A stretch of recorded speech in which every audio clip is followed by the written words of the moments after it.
One late night in Paris, Driss is driving his employer Philippe through the city. When waiting in traffic gets too boring, Driss breaks the speed limit and begins driving quite fast, dodging other cars and not caring about traffic signs. This causes the police to go after him, and Driss bets €100 that he can lose them. But after driving under a bridge, the cops catch up by ambushing them from both sides. Driss doesn't look too worried though, and this time he bets €200 that he can get them an escort. The cops make him leave the car, and he starts acting then, behaving offensively and telling them Philippe can't move and he was taking him to the hospital. The officers find proof of this when they find the wheelchair in the truck, and when approaching Philippe, they see him convulsing, which is also an act. Seeing as it's an emergency, the cops forgive Driss for breaking the speed limit and offer themselves as escorts on his way to the hospital. To celebrate winning the bet,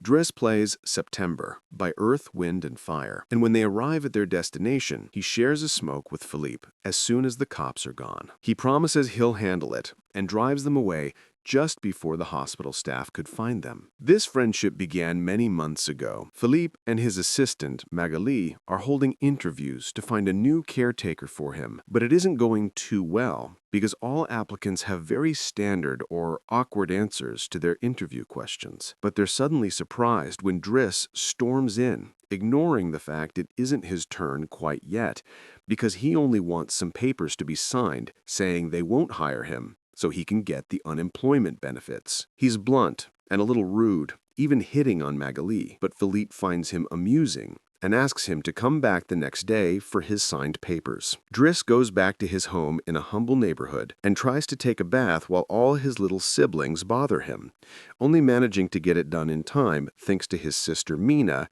who is a bit older than the others and more responsible. While waiting for their mom to arrive, he looks through the window and notices his brother Adama getting out of a suspicious car. When the boy enters the apartment, he just says he was at school and leaves again after grabbing his bag, causing Driss to be even more sure that he's up to something. In the evening, his mom arrives and he gives him a Fabergé egg he stole and tells her he's been away on vacation when she asks. She isn't happy to see him though, because he disappeared for 6 months and never called, and now he's shown up out of nowhere, as if his home was a hotel. As she's absolutely done with all his lies, and she has other children she has to take care of, she kicks him out and tells him not to come back. Driss spends the night having a smoke and some snacks with some neighborhood friends. The next day, Driss goes back to Philippe's house for his papers, and he's received by the housekeeper, Yvonne, who shows him around the place and tells him about Philippe's daily routine. She also shows him the room he would get for himself with his very own bathroom. Driss can't help staring at the bathtub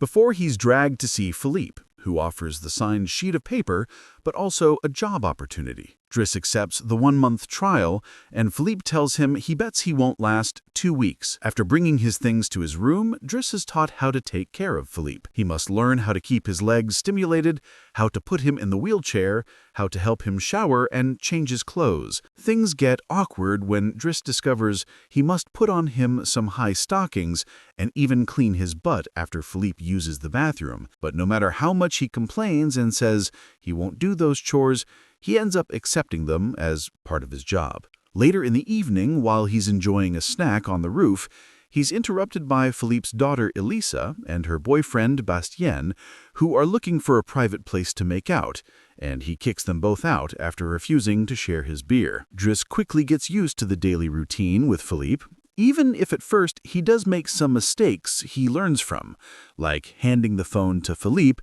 instead of putting it on his ear or forgetting the baby monitor while having a bath. He also learns to organize his mail in different folders. Most of the letters he opens for Philippe, but there's a series of private ones he isn't allowed to look at. When he finds a flyer promoting female escorts, he decides to start a file for just those, instead of throwing them in the trash, as Philippe says. It's not all work in this new life, though. Driss still makes sure to have a good time, and sometimes calls escorts to join him in bed. One morning, after Yvonne comes to his room to scold him for being late, she finds some dangerous weapons in his bag, but she doesn't comment on them yet. Driss's work today is to drive Philippe around. but he refuses to put him in the back of a van, so instead he takes him on one of the fancy cars that don't see much use. Philippe, who first thinks this isn't suitable and says they should be pragmatic, is soon getting excited at the idea of a faster, less boring ride, although Yvonne still disapproves. When they try to leave the building, there's a neighbor parked at their entrance, ignoring the sign on the door that says it's forbidden. Driss wastes no time and goes after the guy, grabbing him by the front of his shirt and threatening him until he moves the car. Philippe is impressed by his actions, but Yvonne, once again, disapproves.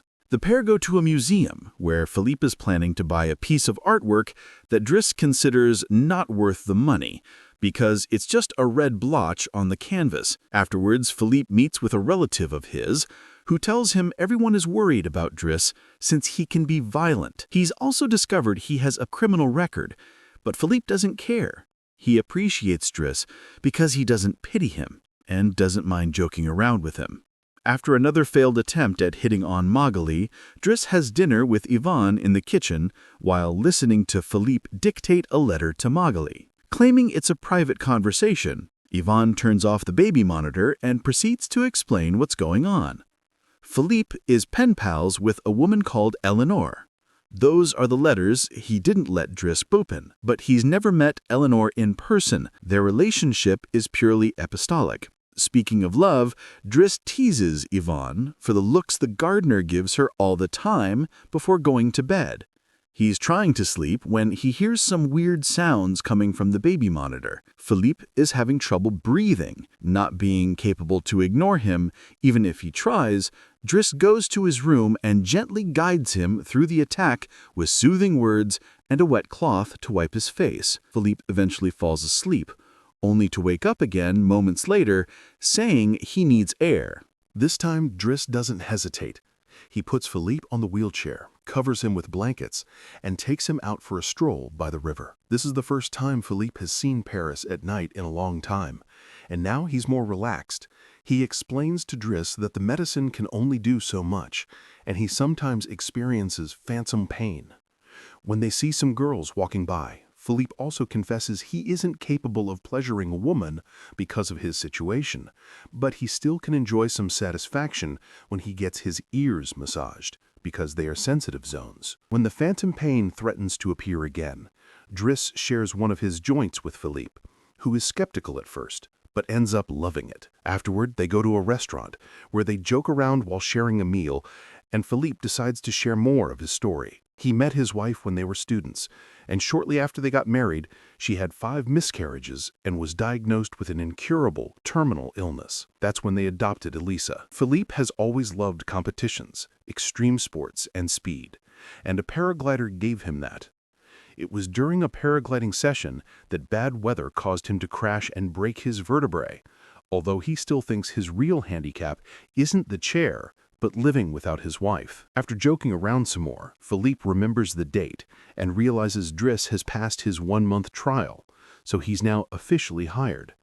But he needs to start by bringing back the Fabergé egg he stole because it was a gift from his wife. She would give him one every year, and he has exactly 25, matching their time together. The next day, Driss goes to talk to Mina when she's leaving school, who's a bit offended because he hasn't been answering her messages except to ask her to look for the egg. She also tells him about some cops that have been calling their home. Afterward, he visits Adama, who confesses he was found with 30 grams on him. Driss wants to take him to lunch, but Adama refuses and instead gets in the same suspicious car from before. Later on, Driss is allowed to be present while Philippe dictates his letter to Eleanor to Magali.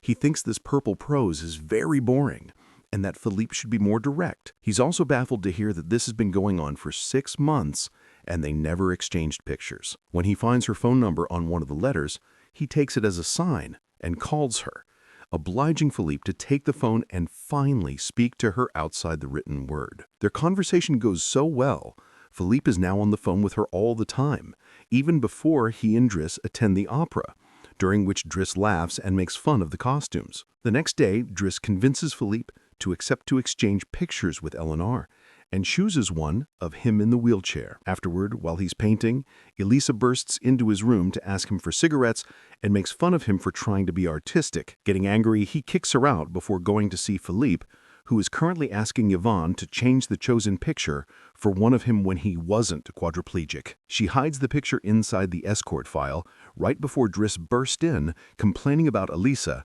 and telling Philippe he needs to discipline her, something Yvonne agrees with. Philippe agrees to talk to her, but he's mostly surprised when Driss lets it slip that he's been painting. Days continued to pass, and the friendship between Philippe and Driss continues to grow. Driss takes him to play in the snow and brings him with him when he goes out for a run.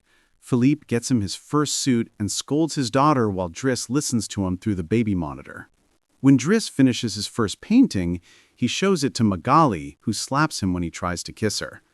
Philippe, however, likes the painting and promises he'll try to sell it. The two of them have a great time with each other, enjoying things like getting a faster car, sharing joints, and even hiring escorts together. When Philippe's birthday comes, he isn't very excited about it.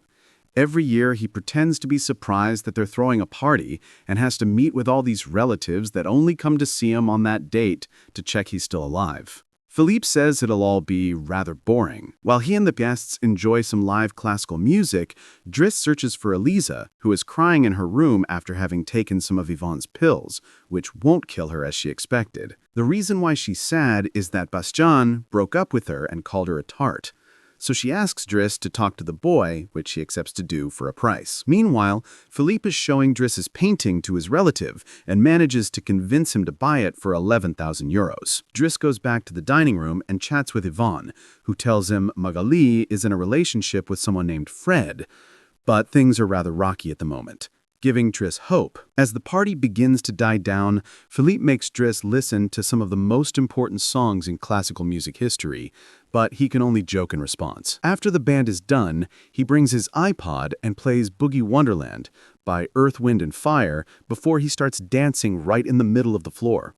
He's an incredible dancer and even convinces the rest of the party to join him and dance with him, which Philippe enjoys watching. Later, when putting Philippe to bed, Driss opens Eleanor's latest letter to him. She sent her picture, showing she's rather pretty, and is telling him they should meet next week when she visits Paris. When the day of the date comes, Yvonne and Driss put Philippe through dozens of outfits until they find the perfect one. And since it's Yvonne, the one that will take Philippe to the date, Driss uses his day off to visit Bastien and threatens him until the boy accepts to apologize to Elisa and to bring her croissants every day. He also asks him to fix his hair. Afterward, he visits his mother at work, but only to watch her from afar. At the restaurant, Yvonne and Philippe are waiting for Eleanor, who is very late. After waiting for an hour, Philippe gives up, calls Driss to ask him to take him away, and then leaves the restaurant without noticing Eleanor is arriving at the same time. That same night, Philippe takes Driss with him in his private plane and gives him the money he got for selling the picture,